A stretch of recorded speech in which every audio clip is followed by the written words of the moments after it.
To all your excellencies, good afternoon. Good afternoon.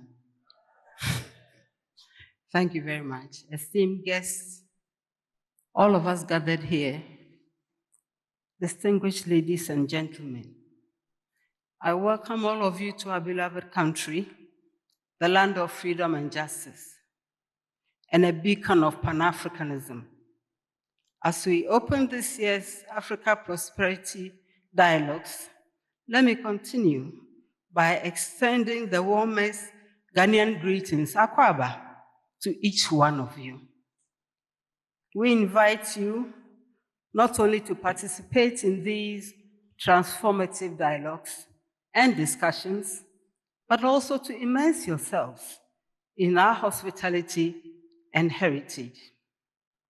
This year's theme, Delivering Africa's Single Market through Infrastructure, Invest, Connect, Integrate, is a call to action for all of us to reset and accelerate Africa's journey towards integration and shared prosperity.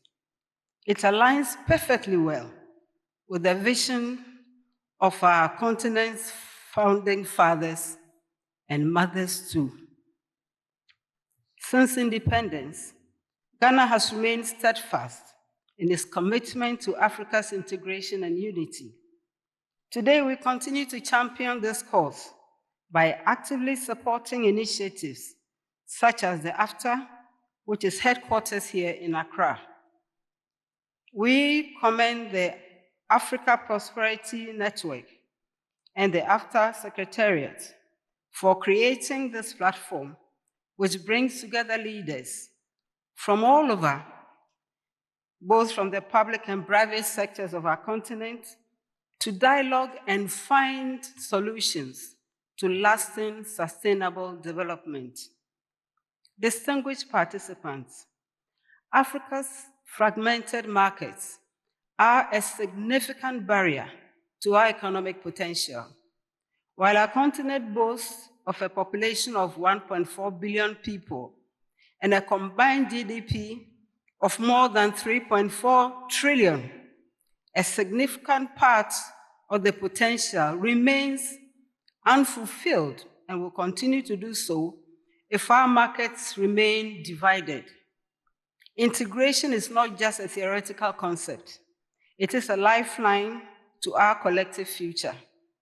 By breaking down barriers and creating a single market, we can unlock immense opportunities, create jobs for our youth, and Madam Zuma, I agree with you, so we don't watch them drowning in other waters.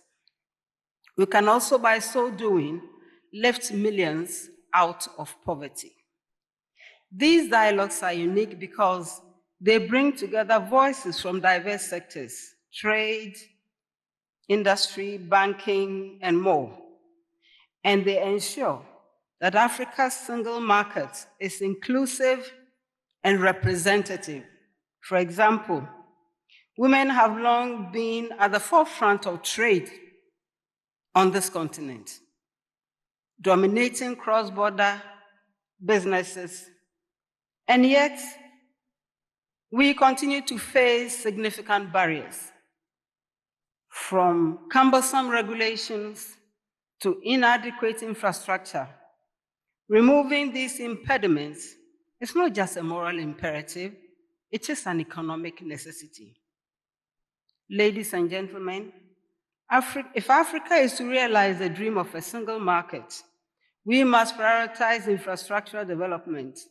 Without transportation and means of it, without energy systems that connect our cities, our countries, our regions, without the movement of goods and services in guaranteed ways, people might remain, or our hopes might remain, a challenge.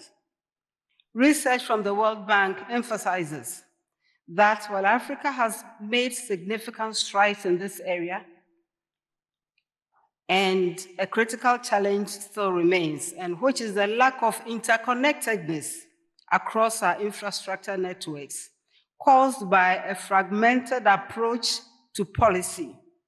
Furthermore, power remains the continent's most pressing infrastructure gap, with over 30 countries experiencing frequent power outages. For example, historically, infrastructure development has been shouldered almost exclusively by governments.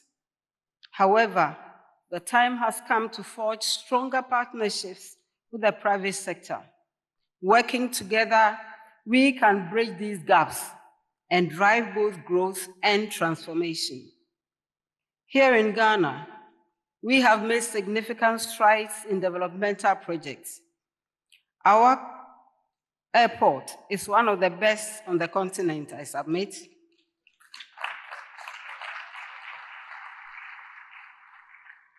And it remains a hub for regional and international travel.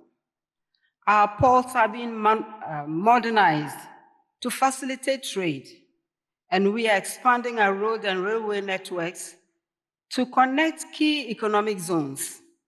In addition, Ghana's investments in energy infrastructure are aimed at ensuring reliable and affordable power for industries and for households too. I must commend His Excellency the President of Ghana for his firm commitment to the development of infrastructure as a cornerstone to our economic transformation. However, as we celebrate our achievements, we must recognize that much more remains to be done across the continent and in the various regions and countries. Another important area is digital infrastructure. Mobile technology has already revolutionized financial inclusion in Africa, where services such as mobile money platforms bring banking services to the unbanked and brings banking services close to the consumer. In Ghana, we have prioritized mobile payments interoperability to ease trade and promote financial inclusion. Imagine the transformative impact of this technology. Imagine if this technology were scaled across the continent to enable seamless transactions between businesses and consumers in different countries. To expedite the single market agenda, we must invest collectively in building robust digital infrastructure. Besides connecting people and markets, this will also drive innovation and entrepreneurship. As we deliberate on these issues, I call on all of us as leaders to embrace and champion and expand this initiative. The success of the single market depends on our collective will and decisive action. We must accelerate progress to ensure that Africa's gains are realized for this and for the future generations. Distinguished ladies and gentlemen, as we engage in today's sessions and deliberations, I encourage all of us to work, to network, to collaborate, to share ideas that move us closer and closer to a single African market.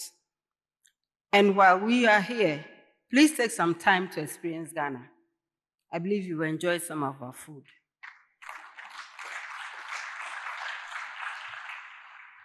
Enjoy our unique perspectives, enjoy our unique people, and I know that even more delicious cuisine awaits you at the end of today. Allow me to thank you and extend thanks again to the organizers for this kind invitation. Thank you very much.